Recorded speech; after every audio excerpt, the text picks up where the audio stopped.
The problem, for me, was that I'd been raised by a Christian culture to be grafted into that Christian culture, and as far as I could tell, a lot of it was a sham. The Bible, I'd been told, was the non-negotiable standard issue manual for the whole thing, but it didn't read much like a manual at all. Not a good one, anyway. For starters, the same stories showed up all over the place, but no one bothered making the details agree with each other. One guy writes, X amount of people did this thing over here, but then when another guy tells the story, he writes, it was actually a totally different number in a totally different place. I figured one guy rounded up and the other rounded down, whatever. But that was only the beginning of it. If I was honest, some of the Bible's factoids weren't exactly what I'd call reliable. The Bible's world, for example, was supported by planetary columns and surrounded by a dome of water. And for every weird water dome, there were two more details that I could only describe as morally reprehensible.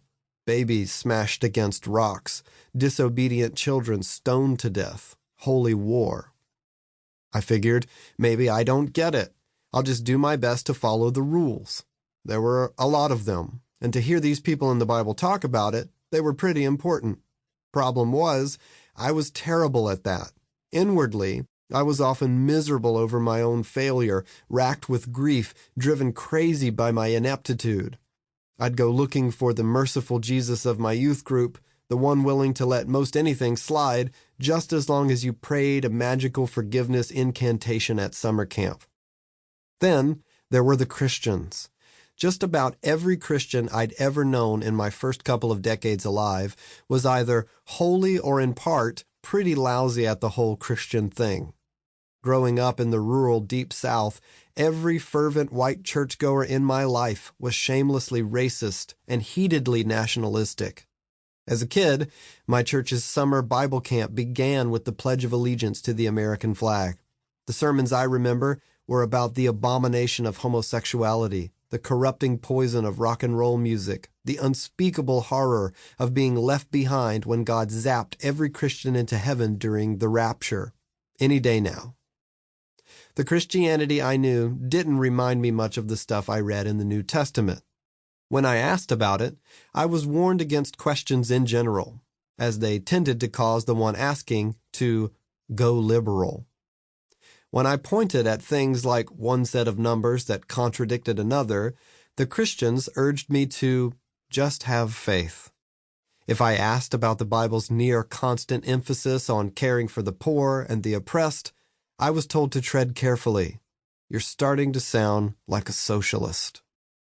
Who are you to question God? They'd ask. The faith I could muster didn't seem to change much. I was getting sad. People were asking, well, are you in sin? They'd ask, do you have enough faith? I wasn't sure. Maybe? There was another big problem. Me. I don't like being told what to do. I don't like homogeneity, everyone made to look and talk and think and behave the same way. I don't like doing things according to modes of obligatory tradition. I don't like rules for rules' sake. What I really want to do is defy these things. Defy homogeneity, defy obligatory tradition, defy rules for rules' sake.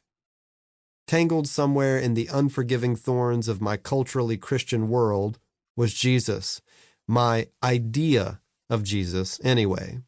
I liked my idea of Jesus, but I couldn't much see a way to free him from the awful mess of the church, the Bible, and Christianity itself. I figured, maybe I'll make up my own Christianity. Our rehearsal space was the master bedroom of a dilapidated mobile home where a few of us lived. This was important to me. I'd dropped out of high school and abandoned the middle-class comforts of my parents' home in service to the dream. The dream? Living in a ramshackle trailer and playing music throughout the local dive bar scene of the swampy Deep South. Praying is what Christian bands do. Now, you had to speak up if you were the one praying to compete with the low drone of the half-dozen box fans crowding the stiff, filthy carpet.